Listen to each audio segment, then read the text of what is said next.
opposition have got more than what you'd call agenda. Yes. But the president and his team have decided to play politics with this. You know, in Kenya right now, Omulo might not agree, but it is true.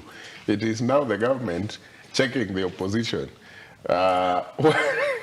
When opposition goes to the consultation or public barazas, government goes to the same, but they call it prayers.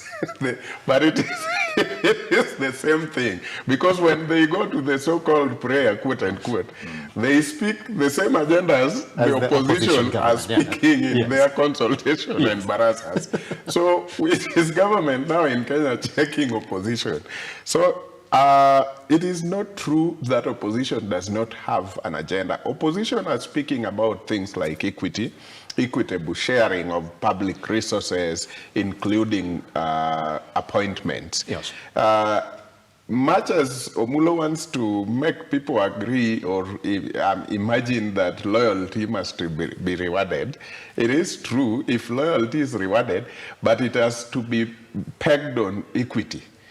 It is rewarded still, but it is still pegged on equity. For example, if you have a cabinet of 22, you do not have to have 16 or 15 Kikuyu and Kalenjin, and then have one from Kisii. You still have many UDA supporters in Kisii. So go and reward loyalty in Kisii as well. Go and reward loyalty in Luo as well. Go and reward loyalty in... Then at the end of the day, the entire country is represented in this government. In the reward scheme. Yes, loyalty is rewarded. But it has to be backed on equity. Yes. That is what I'm saying. If you have 49 PSS, don't have 13 from Mount Kenya, 14 or 15 from Kalenjin land, and then the rest you distribute 1, 2 to other communities.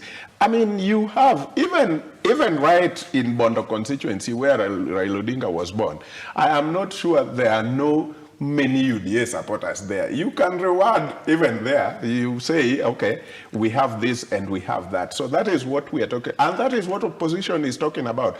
That is agenda enough. Equitable sharing of public resources, including public offices, because if you do, you realize this is the head of the whole of this government. Yes. So can you imagine, Omulo, if the president has done a cabinet of 22 and more than half or 3/4 have come from Kalenjin and Kikuyu community.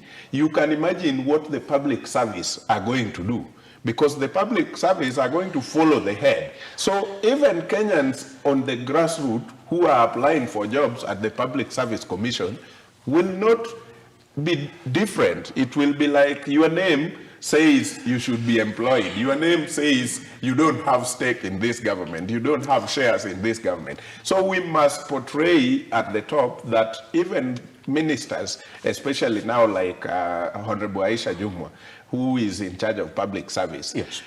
If the president who appointed her and the deputy says some people have no shares in this government, what will she do in her ministry when applications are sent by Kenyans for employment, whether it is in these small ministries and every other department? That is one. Number two. Yes, Meshach, I want you to hold on to your second thought, right? In fact, we're going to open with you on your second point once you come from this